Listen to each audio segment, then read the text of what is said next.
کہ ریاست اس کو پکڑے، اس کو واقعتاً جو اس کی سزا بنتی ہے اسے سزا دے۔ یہ تو بہت اچھا ہوا ہے، اس کے زبان سے خود ہی لفظ نکل گئے۔ ویسے ہو سکتا تھا کچھ ساتھی تعویلیں کرتے، نہیں اس نے ایسے کہا، اس نے ایسے کہا۔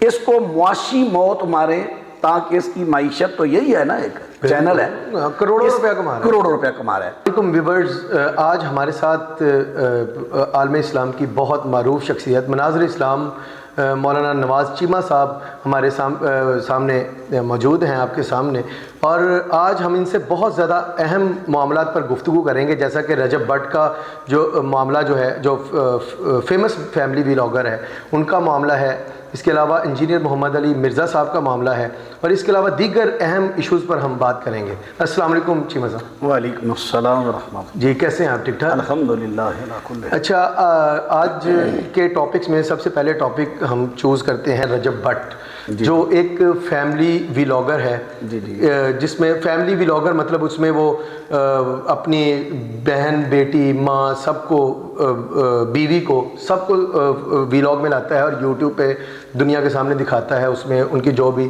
روزمرہ کی ایکٹیویٹیز ہوتی ہیں۔ اس کا ایک اسکینڈل کہہ لیں یا ایشو سامنے آیا ہے، جس میں اس نے کہا جاتا ہے کہ اس نے توہین مذہب کیا ہے، توہین رسالت کیا ہے۔ مسئلہ یہ ہے کہ اس پر کچھ کیسز ہوئے تھے، مقدمات ہوئے تھے، جس میں 295A ہے، 295C ہے، اور اس کے بعد اس نے ایک ویڈیو ریلیز کی جس میں اس نے کہا کہ میں آج کے بعد 295 پرفیوم لانچ کر رہا ہوں۔ اس کا ایک برانڈ بھی ہے رجب بٹ کے نام پہ۔ تو وہ پرفیوم کیوں لانچ کر رہا ہوں 295؟ کیونکہ اس نے کہا کہ مجھ پہ توہین مذہب کا، توہین رسالت کا پرچہ ہوا ہے۔ تو میرا ایک استاد ہے جو انڈیا کا سنگر ہے، سدھو موسے والا، میں اس کا فین ہوں، اس پر بھی ہوا تھا مقدمہ، اور بڑا پراؤڈ فیل کر کے وہ اس نے بتایا کہ میں اس لیے پرفیوم لانچ کر رہا ہوں۔ تو آپ کیا خیال ہے، کیا یہ توہین کے زمرے میں آتا ہے یا نہیں آتا؟ دیکھیں، یہ تو صاف صاف بات ہے، قانون کی توہین کے تو زمرے میں آتا ہے نا۔ لیکن یہاں پر ہمیں کچھ غور کرنا چاہیے، کیونکہ قانون ہماری ایک ریاست ہے، اس کا باقاعدہ ایک قانون ہے۔ ہمیں میں سے کسی کو بھی قانون کو ہاتھ میں نہیں لینا چاہیے۔ صحیح ہے، قانون ہے، اس پر قانونی طور پر جو 295 لگائی گئی ہے، قانون والے اس کو اپنے دائرے میں لائیں گے، اس سے حساب لیں گے۔ لیکن میں جذباتی ہو کر کھڑا ہو جاؤں، آپ کھڑے ہو جائیں، اسے قتل کی دھمکی دیں یا اسے قتل کر دیں، اس سے تو ملک میں فساد برپا ہو گیا نا، پھر تو ریاست کا مقصد ہی ختم ہو گیا۔ بالکل صحیح بات۔ ریاست کا مقصد تو یہ ہے، ہاں احتجاج کریں، یہ ہمارا حق ہے، ہم احتجاج کرتے ہیں کہ ریاست اس کو پکڑے، اس کو واقعتاً جو اس کی سزا بنتی ہے اسے سزا دے۔ صحیح ہے۔ باقی جو اس کے الفاظ ہیں، یہ تو صاف صاف قانون کی توہین کے الفاظ ہیں۔ اچھا، یہ جو اس نے پراؤڈ فیل کرتے ہوئے بتایا کہ میں 295 اس وجہ سے پرفیوم لانچ کر رہا ہوں کہ کیونکہ میرے استاد پر بھی 295 کا پرچہ ہوا تھا، مجھ پہ بھی ہوا ہے، تو ایک پراؤڈ اس نے فیل کیا، وہ ویڈیو میں نظر آتا ہے کہ یہ کیا مناسب تھا؟ میں کہتا ہوں یہ تو بہت اچھا ہوا ہے، اس کے زبان سے خود ہی لفظ نکل گئے۔ ویسے ہو سکتا تھا کچھ ساتھی تعویلیں کرتے، نہیں اس نے ایسے کہا، اس نے ایسے کہا۔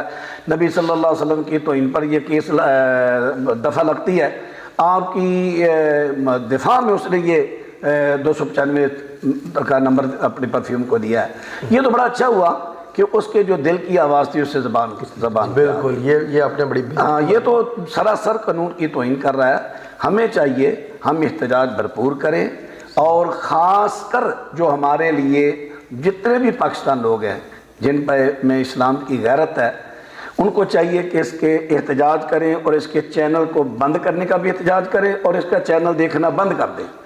اس کو معاشی موت ماریں تاکہ اس کی معیشت، تو یہی ہے نا، ایک چینل ہے، کروڑوں روپیہ کما رہا ہے۔ جب اس کا چینل ختم ہوگا، جب اس کا چینل ڈاؤن ہوگا، تو پھر اس کی عقل ٹکانے آئے گی۔ میں نے بڑے بڑے لوگ دیکھے ہیں، جب معاشی طور پر پریشان ہوتے ہیں تو ان کی عقل ٹکانے آ جاتی ہے، یہ متکبر بنا ہوا ہے۔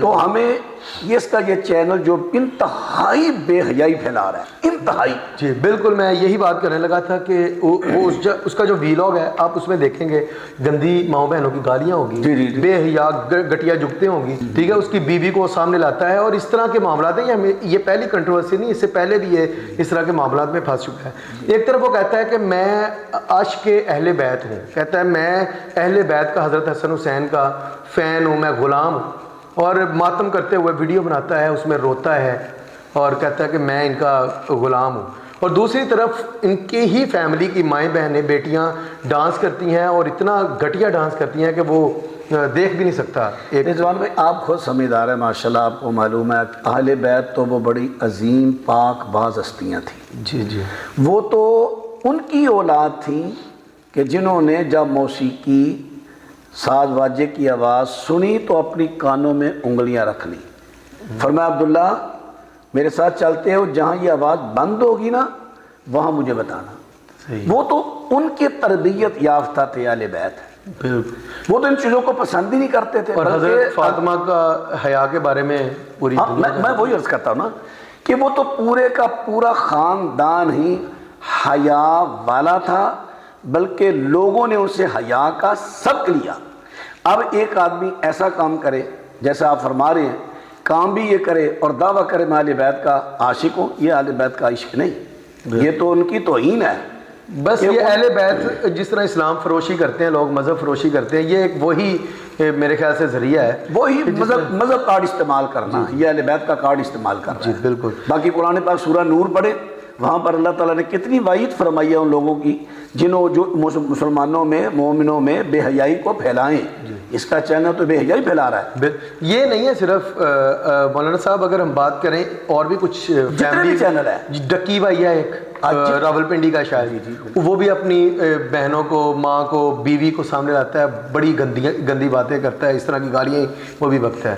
اس کے علاوہ ایک وہ تو چھوڑیں، یہ تو مرد حضرات ہیں، آپ کو خواتین کی بات کروں، سسٹرولوجی کے نام پہ ایک چینل ہے، لاہور کی لڑکیاں ہیں کچھ، وہ ان کے والد صاحب نے ان کو اجازت دی ہے کہ وہ بڑا بیہودہ لباس پہنتی ہیں اور بہت بیہودہ باتیں بھی کرتی ہیں، اور ان کی ڈریسنگ نا انڈین جو ایکٹریسز ہیں نا ان کی ڈریسنگ کے بالکل ویسی ہوتی ہے، اور وہ ان کا باپ ان کو اپریشیٹ کرتا ہے کہ میری بیٹیاں جو کر رہی ہیں بہترین کر رہی ہیں، ان کی ماں ان کو اپریشیٹ کرتی ہیں، بلکہ باپ اکٹھے سگریٹ بھی پی رہے ہوتے ہیں، باپ اس کو یہاں تک دیکھیں کون سا باپ اتنا، میں سمجھتا ہوں کہ ہر باپ میں غیرت ہوتی ہے، وہ کہتا ہے کہ بھائی اگر کوئی بوائے فرینڈ تم نے سیٹ کیا ہے تو مجھے پہلے ضرور بتانا، پہلے میں اس سے ملوں گا، یعنی اس طرح کی باتیں، بیہودہ باتیں۔ تو اس ملک کا کلچر کیا ہو گیا ہے کہ سب سے زیادہ ویوز جو ہے نا وہ نہ پولیٹیکل چینلز پہ آتے ہیں، نہ اسلامک پہ آتے ہیں، نہ کوئی انفارمیٹیو جو ویڈیوز ہیں ان پہ آتے ہیں، نہ ہی کوئی ٹیلنٹ ہوتا ہے انسان میں ان پہ آتے ہیں۔ سب سے زیادہ اس وقت پاکستان میں ویوز آ رہے ہیں انہی لوگوں پر، رجب بٹ ہو گیا، سسٹرولوجی ہو گئی، ڈکی بھائی ہو گیا۔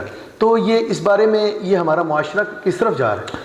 میں یہی عرض کرتا ہوں کہ اس کے بارے میں جو ہمارے مسالک ہیں نا، جتنے بھی مسالک کے لیڈر ہیں، قیادت ہے، علاقائی، ضلعی، وفاقی، صوبائی، جتنی بھی قیادت ہے ہر مسلک کی، اور جتنی بھی تنظیمیں مذہبی بنی ہوئی ہیں، ان ساری قیادت کو اس پر غور کرنا چاہیے، یہ احتجاج ریکارڈ کرانا چاہیے حکومت کو، ان کے چینل بند کیے جائیں، صحیح، وگرنہ ایک وقت آئے گا کہ معاملہ حکومت کے بھی ہاتھوں سے نکل جائے گا، مذہبی لیڈروں کے ہاتھوں سے بھی نکل جائے گا، نکلتا جا رہا ہے، صحیح، یہ پھر کنٹرول نہیں ہوگا۔